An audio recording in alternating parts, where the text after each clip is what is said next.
Assalamualaikum warahmatullahi wabarakatuh. Bismillahirrahmanirrahim. Terima kasih kepada sahabat-sahabat yang menonton. Terima kasih juga kepada mereka yang like, subscribe dan share saya punya YouTube channel. InsyaAllah moga-moga anda semua diberkati oleh Allah. Dan hari ini saya adalah satu cerita berkisar tentang persahabatan, insyaAllah, yang mana tajuknya ialah kemaafan dan berterima kasih.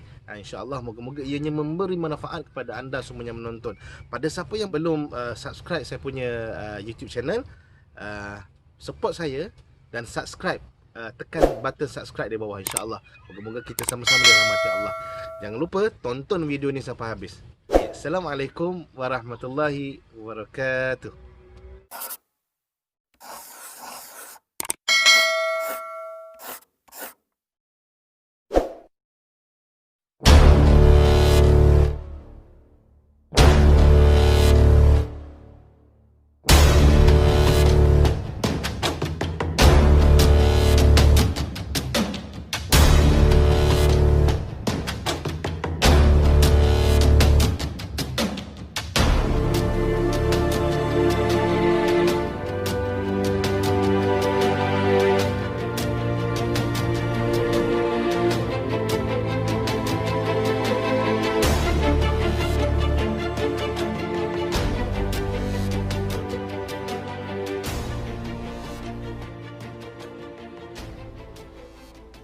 Bismillahirrahmanirrahim. Sahabat-sahabat yang dimuliakan Allah.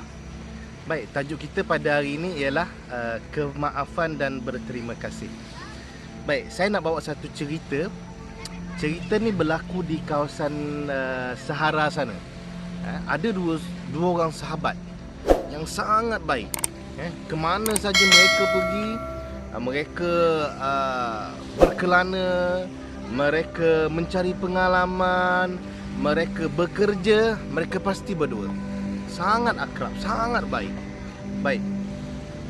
Satu hari, dua orang sahabat ni dia membuat keputusan untuk merentasi gurun, untuk pergi ke satu kawasan untuk mencari pekerjaan. Baik. Di dalam perjalanan tu, dua orang ni mereka telah sesat. Berhari-hari mereka berjalan, ditakdirkan Allah mereka telah sesat. Di kawasan pergunungan ni, di kawasan yang tak ada seorang pun yang boleh memberi pertolongan pada mereka. Okey. Jadi mereka dalam keadaan yang sangat, orang kata, tertekan. Tidak ada siapa-siapa yang boleh membantu mereka dari segi makanan, dari segi memberi tunjuk jalan kepada mereka untuk sampai ke kawasan yang mereka nak pergi. Jadi di sana mereka berbincang, macam mana kita nak buat sekarang? Apa yang kita nak buat sekarang? Bincang, ditakdirkan Allah. Allah tengah menguji mereka berdua ni. Allah takdirkan berlakulah pergaduhan. Mula-mula benda tu kecil je, isunya kecil, kan? Lepas tu makin dibesarkan. Ialah tambah-tambah dalam keadaan mereka masa tu tengah tertekan. Lepas tu datang pula syaitan mungkin, kan? Mungkin syaitan datang, besarkan lagi. Tak nak tengok dua sahabat ni tak bergaduh. Nak tengok syaitan nak tengok dia orang bergaduh. Syaitan cucuh ke, bubuh ke apa ke, menyebabkan mereka bergaduh. Dan dalam pergaduhan tu, yang bermula dengan pergaduhan mulut tadi, berakhirlah dengan salah seorang daripada mereka ditampar. Kena tampar. Bila dah kena tampar, salah seorang daripada mereka kena tampar tu, benda tu banyak jadi shock tau. And then benda tu stop macam itu. Dan orang yang kena tampar tu, salah seorang sahabat yang kena tampar tadi, dia rasa sangat kecil hati. Terus sangat kecil hati. Aku daripada kecil kawan dengan dia, gaduh macam mana pun, tak pernah pun kita orang sampai, orang kata, tampar menampar, tumbuk menumbuk dan sebagainya. Kecil hati yang sangat-sangat kecil hati ni, si sahabat ni pergi ke pantai. Dia mundi di pantai. Dia kata, hari ini sahabat baikku, sahabat karibku telah menamparku. Okey, enough sampai situ. Then diorang berdua teruskan lagi berjalan. Dapat keputusan teruskan berjalan. Makanan dah nak makin habis, air dah nak makin habis. Mereka terus juga berjalan. Sehinggalah ditakdirkan Allah rezeki mereka ternampak satu oasis. Oasis ni lebih kurangnya macam kolam air lah di tengah-tengah padang pasir. Mereka terjumpa satu oasis dan mereka rasa sangat bersyukurlah sebabnya walaupun mereka belum sampai ke tempat yang mereka ingin tujui, tetapi apabila mereka menemui oasis tadi, menandakan bahawa ada sinar-sinar kepada mereka untuk meneruskan perjalanan. Kerana apa? Adatnya di kawasan pergunungan ataupun kawasan berpasir ni, padang pasir ni, apabila ada sumber air, insya-Allah di sana juga ada sumber makanan seperti pokok-pokok, buah-buah, pokok buah ataupun binatang-binatang yang mereka boleh buru dan mereka boleh makan.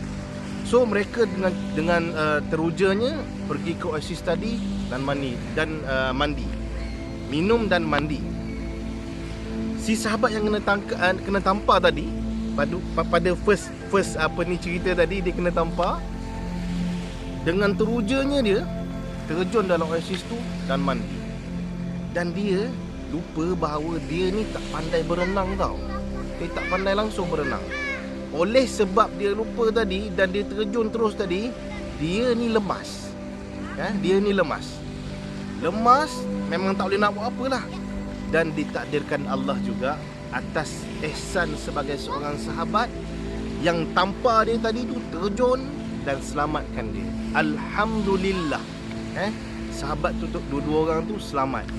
Dan ditarik ke tebing lah. Si sahabat yang lemas tadi tu, dia of course dia ada shock sikit dan mungkin dia pitam lah. Selepas dia terjaga, dia tengok kawan dia yang selamatkan dia tadi ada di sebelah. Kemudian dia bertenang, makan, minum dan sebagainya. Dia pergi kepada sebuah batu, sebiji batu, dan dia ambil satu pisau dia. Dia ketuk batu dan dia ukir pada batu tu dengan tulisan, hari ini sahabat karibku telah menyelamatkan nyawaku. Okey, baik. Dua keadaan tadi di pasir dan satu lagi ni di batu.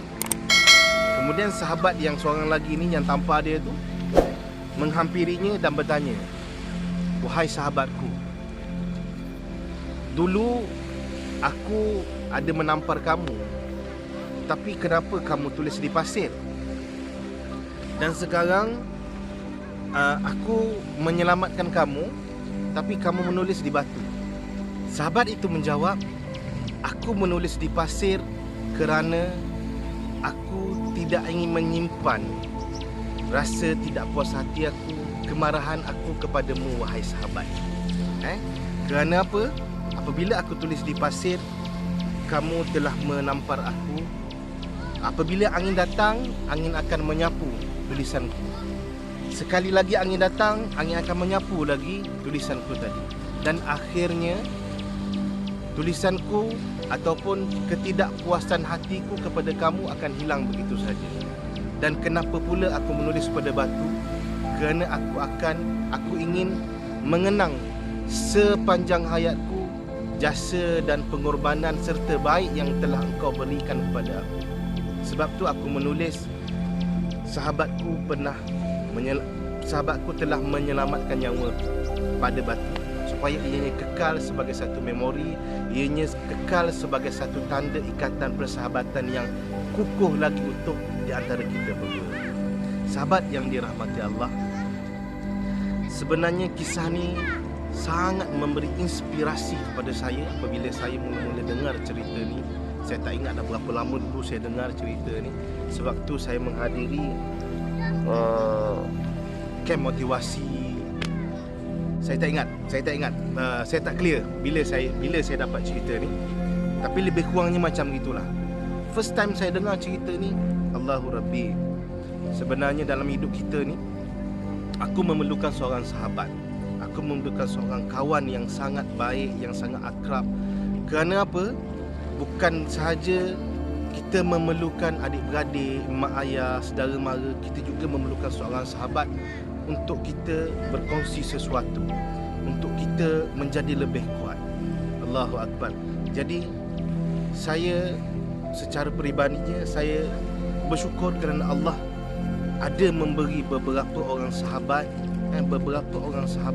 yang sangat setia, yang sangat sejati pada saya lah. Alhamdulillah. Rezeki yang sangat-sangat, orang kata yang sangat-sangat tidak terhingga. Dan kepada anda semua sahabat-sahabat yang dimuliakan Allah, menjaga seorang sahabat ini bukanlah satu perkara yang mudah juga. Bukanlah satu perkara yang mudah juga. Jadi macam mana kita nak menjadi orang yang sentiasa menghargai sahabat kita? Caranya ialah dengan kita lebih kepada mengingati jasa dan pengorbanan yang dilakukan oleh sahabat kita. Jangan sekali-kali kita terlalu mengambil berat ataupun kita terlalu mengambil fikir tentang silap yang dilakukan oleh sahabat kita.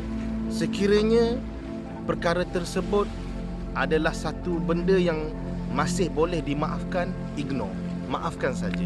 InsyaAllah sekiranya kita letak diri kita ni menjadi seorang pemaaf, InsyaAllah kita akan ada seorang sahabat. Kita akan ada ramai sahabat yang sejati, InsyaAllah. Dan sekiranya sebaliknya kita terlalu mengambil benda yang remeh, silap sahabat kita sebagai satu benda yang besar, kita susah untuk mendapat sahabat. Hargailah sahabat kita. Dan insya-Allah yang penting juga dalam mendapat sahabat yang sejati ini, doa kepada Allah, semoga Allah memberi kita sahabat. Kerana sahabat yang baik itu adalah kurniaan daripada Allah. Dan kita minta daripada Allah supaya kita dihindari daripada sahabat yang dapat merosakkan hidup kita, insya-Allah. Yang penting sahabat yang baik adalah sahabat yang memberitahu apa salah kita, dan sahabat yang baik adalah sahabat yang membawa kita kepada lebih dekat kepada Allah.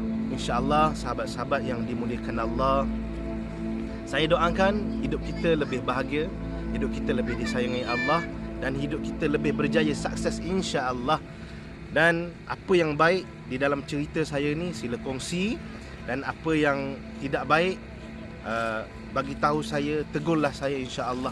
Moga-moga ianya menjadi saksi di antara kita berdua, di antara kita semua di hadapan Allah Subhanahu wa taala untuk memasuki syurga Allah Subhanahu wa taala. Jika ada baik dalam video ni, share kepada semua kawan-kawan yang lain, insya-Allah. Moga kita semua mendapat rahmat Allah Subhanahu wa taala. Assalamualaikum warahmatullahi wabarakatuh.